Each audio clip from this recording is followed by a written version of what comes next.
ఈరోజు hair oil మందార పూలతోని ఎలా తయారు చేసుకోవాలో చూపిస్తానండి. దానికి కావాల్సింది ఇట్లా రెడ్ రెక్క మందార కావాలండి. తర్వాత 1 స్పూన్ మెంతులు, కొద్దిగా హెయిర్ ఆయిల్ కొబ్బరి నూనె. ఒక చిన్న కళాయి పెట్టుకొని హెయిర్ ఆయిల్ వేసుకుందామండి. ఇప్పుడు ఈ కోకోనట్ ఆయిల్లో ఈ మందార రేకులు ఇట్లా వేసుకోవాలి. ఆల్రెడీ కొన్ని పూలు తీసుకొని కొద్దిగా ఎండలో పెట్టుకొని ఇట్లా అయినాయండి. ఇవి కూడా వేసుకోవాలి.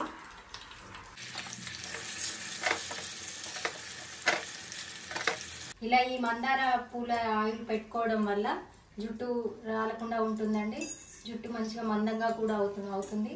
తెల్ల వెంట్రుకలు రాకుండా ఉంటాయి. ఇప్పుడు ఈ మెంతులు వేసుకుందాము. మెంతులు కూడా మంచిదండి హెయిర్కి. ఇట్లా బ్యాక్టీరియాలు ఏదైనా నెత్తిలో కురుపులు కాకుండా చుండు పోతుంది. నెత్తిలో దురదలు అవన్నీ తగ్గుతాయండి మెంతుల వల్ల.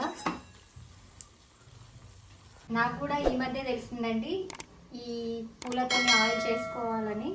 అందుకనే చెట్టు కూడా పెట్టుకున్నానండి. ఇంకెప్పుడు హెయిర్కి పెట్టుకుంటూనే ఉంటున్నాము. మీరు కూడా ఈజీగా దొరుకుతుంది కదా, ఎర్ర రెక్క మందారే కావాలండి. దీనికి 10 మినిట్స్ వరకు ఇలా ఆయిల్లో వేడి చేసుకోవాలండి. ఆల్రెడీ వస్తుంది. ఇవన్నీ బాగా ఇలా మాడినట్లు కావాలి. అంటే దీంట్లో ఉన్నదంతా దాని ఆయిల్లోకి దిగాలండి. ఇంకా అది చల్లారే వరకు స్టవ్ ఆఫ్ చేసుకొని వెయిట్ చేద్దామండి. ఇప్పుడు పూలను అన్నిటినీ ఇట్లా తీద్దామండి. తీసేసుకొని అయిపోయిందండి. ఆయిల్ ఇట్లా రెడీ అయింది. ఇప్పుడు ఇలాంటి గాజు సీసాలో దీన్ని వేసుకోవాలి. ఇప్పుడు ఫిల్టర్ చేసుకుందామండి.